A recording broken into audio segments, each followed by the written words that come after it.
What's going on, everybody? This is Steve with Articulated Times, aka owner and operator of Articulated Empire, coming at you with a very special review of the Savage Crucible Joe Fest 2026 debut figure of the Drevarthi Sentinel. Let's get at it.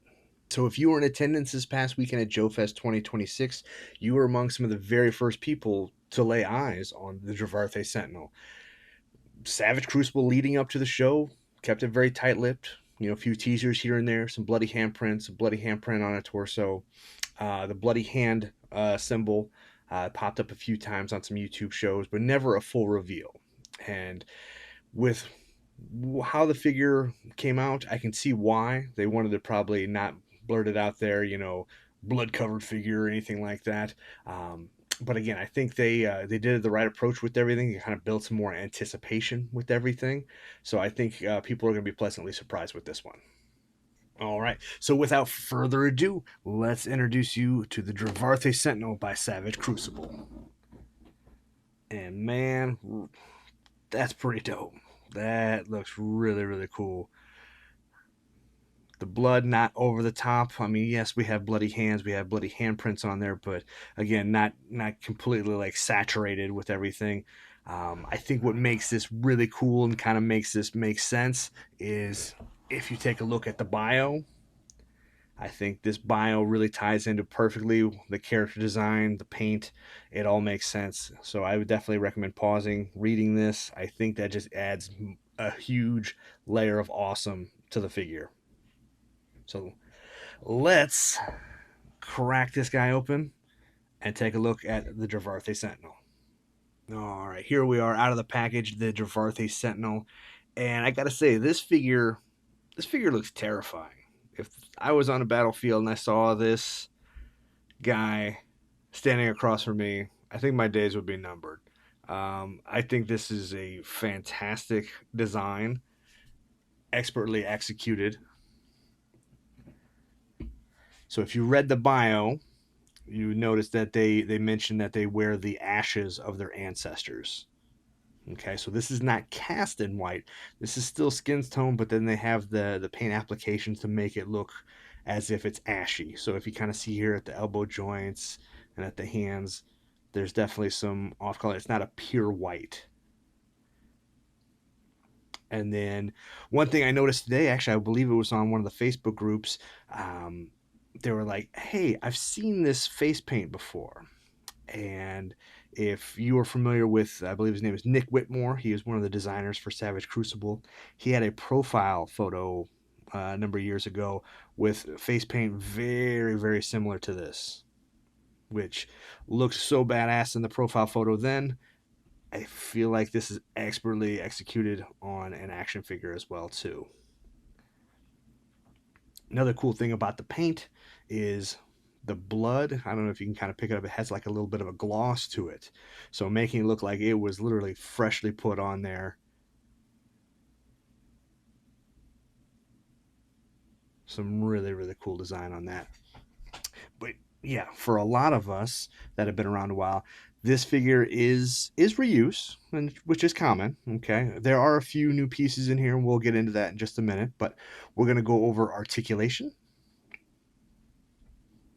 So goes up, goes down, side to side. You got your T, get up to about here. Now the pauldrons do get in the way a little bit, you know. Get up to about there. Obviously with the pauldrons off, you can go a little bit higher. Get a butterfly in there as well too, so you're able to get those cross-handed dual welding poses. Put that back in there. You get bicep swivel. Now, for me, initially at first my biceps were very, very stiff, so I always encourage heating up your joints before going ham on posing. Get your double jointed there. I do love how this is kind of the NECA approach with everything, where it kind of has a little bit of an overlay, so you can't really see the joints all the time. Sometimes if you have it kind of posed up like that, it looks fairly seamless, right? Awesome stuff. Mid-torso, come down to about there. A lot of crunch. That mid-torso cut, you can get a lot of those rotation. So again, for those swipes where he's swinging a sword, or but yeah, it goes back about that far. That's some pretty great range of motion. Okay, fix the hip. I don't notice any drop down at the hip, which is fine, but there is thigh swivel. We go out to about that far out the side. That's better than some Spider-Man figures. Up towards the front. That's pretty good. Towards the back, about yay far, not very far back. Again, I feel like, well, yeah, that hard piece right there in the back, you're not able to get much of that hip extension on that. But double joint at the knee. Again, very similar to how the elbows are. There's a little more of that overlay. Not really any gappage on that, which is very cool. Okay. Ankles. Ooh, love that ratchet on there. Love that ratchet. Definitely get some more rigidity on there. It's going to help with those poses. Ankle rocker. And then again, rotation. All right. So let's see if we can get some of those nice accessories to show off with the Drevarthi Sentinel. So this is the accessories. We've got 2 sets of the... Oh, focus, come on now. Gripping hands with the horizontal hinges. The figure itself has 2 pairs of the vertical hinges for like more of the sword slashing poses. And then we have the bloody hands. We initially saw these in the advertisements leading up to the release. Very cool paintwork. I don't know the exact name on these, so bear with me. I know they showed up first in the Conquest wave, Conquest pack. And I'm just going to call these the Savage Crucible can openers for right now.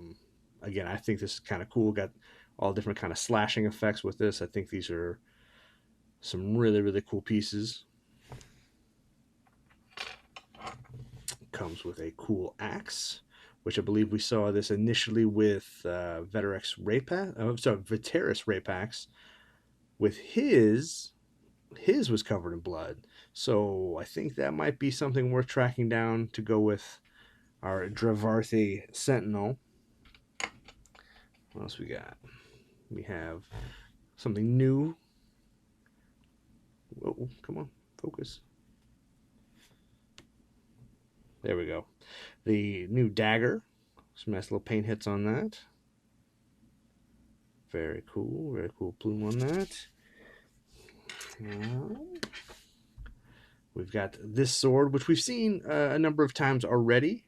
Believe initially with Krieger last year, then earlier this year with Brynjar, and then also with the Varnox Unchained. Again, probably one of my favorite accessories out of the whole line with everything, just for the fact that had a lot of different reuse with it, but then also the sculpt work on it, like all the nooks and crannies on this thing.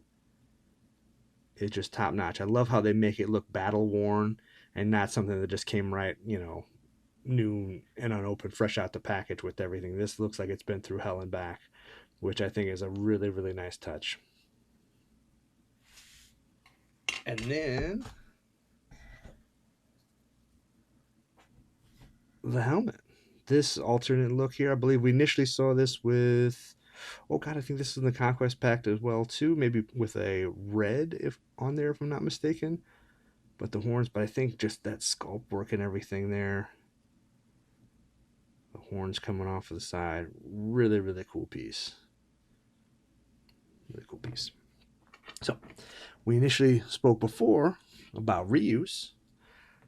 Again, for folks that have been around the line for a little bit, they know this initially came with Krieger last year. The cool thing is now we're getting the mirrored side, so now we're getting more of that Mad Max look, that dual pauldron with everything, which I think is a really, really cool look.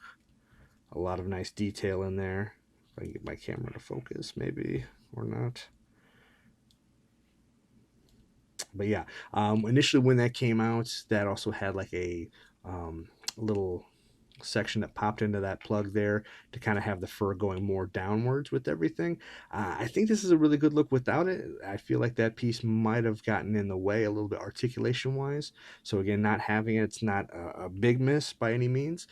The cool thing is the one that came with Krieger was more like a stark white fur, where this is like a black and gray. I could totally see them down the road reusing this maybe with like a brown fur or like a reddish brown, on a upcoming character. Probably one of my favorite pieces. I actually put this on the Varnox Unchained, one of the twins, one of the brothers there, kind of gave it a different look. Talking about some new stuff, the bracers. These are new here.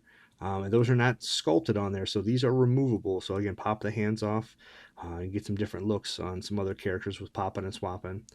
This loincloth piece is brand new. Like the dry brushing on that with the fur. Got a little holder. I'm sorry, that's actually a different part. But again, like all these like little rivet parts on there painted up real nice. This belt we've seen before with the Varnox Unchained. Just a little few more paint hits on that. Then the boots. I'm sorry, not boots, but the leg wraps. We initially saw this with Brynjar. Really like how that little fur pops out the top. Really cool look. And then down to the feet. Feet we've seen before. Again, I believe with Nashorn at first, and then just recently with Naraka. But again, kind of tying into how these guys are covered in ash. This is the skin tone with a little bit of that ash dry brush over the top. Really cool look.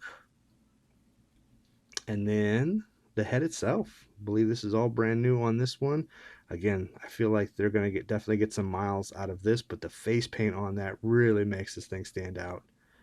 Just the gore on the top of the head. Just really, really well done. Okay. So let's see if we can get this guy posed up and then see if we can do some size comparisons. Guys, let's see if we can go through some size comparisons. The Zolukhan debut, Brynjar Vale. Elric. Delightful. Some of my favorites from this year. The DFW Ishkan Komodo Dragons from Savage Crucible.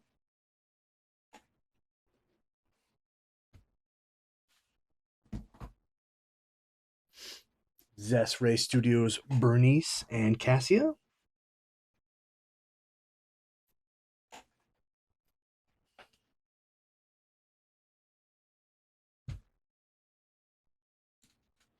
Got Joy Toy Warhammer Imperial Fists.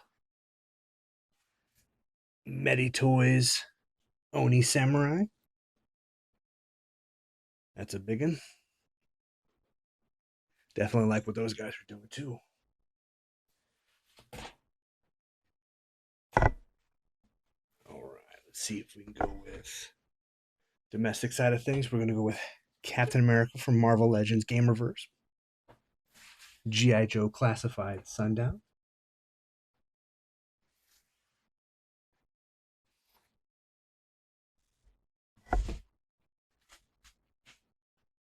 Go with Mythic Legions Skeleton Raider. Mythic Legions Atlas the Conqueror 2.0.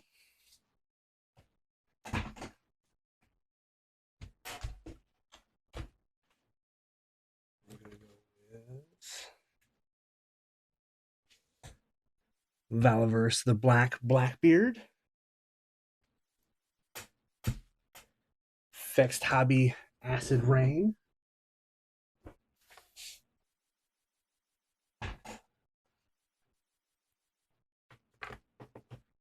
And then the Mezco Warpaint Conan the Barbarian. And then Mondo 2000X He-Man. Some really cool stuff. So, final thoughts. I definitely think Savage Crucible absolutely crushed it. for them using existing parts, coming up with new and creative ways to design them to have a completely fresh figure. The bio I thought was absolutely fantastic. Throwing a lot of love into what they're doing. Big takeaway from this is the debut figures that they're doing throughout the year, I think are an absolute win. You know, them keeping more of those items out and about in the public, it's keeping interest levels up, which I think is a huge win for them. As for when this figure is going to be coming available, I know they teased at the tail end of Joe Fest that Drevarthi Sentinel would be coming soon to SavageCrucible.com. As for when this will be available at other retailers like Articulated Empire, still to be determined. But until that time, definitely, if you like this video, make sure you like, comment, share, subscribe. We're definitely looking to lean more into the long form content. You know, again, it's been a while since we've done a review, but we definitely want to get back up on the horse on that. So again, if there's anything that you guys are looking for, definitely let us know. Until then, we'll see you around. See you soon. Peace.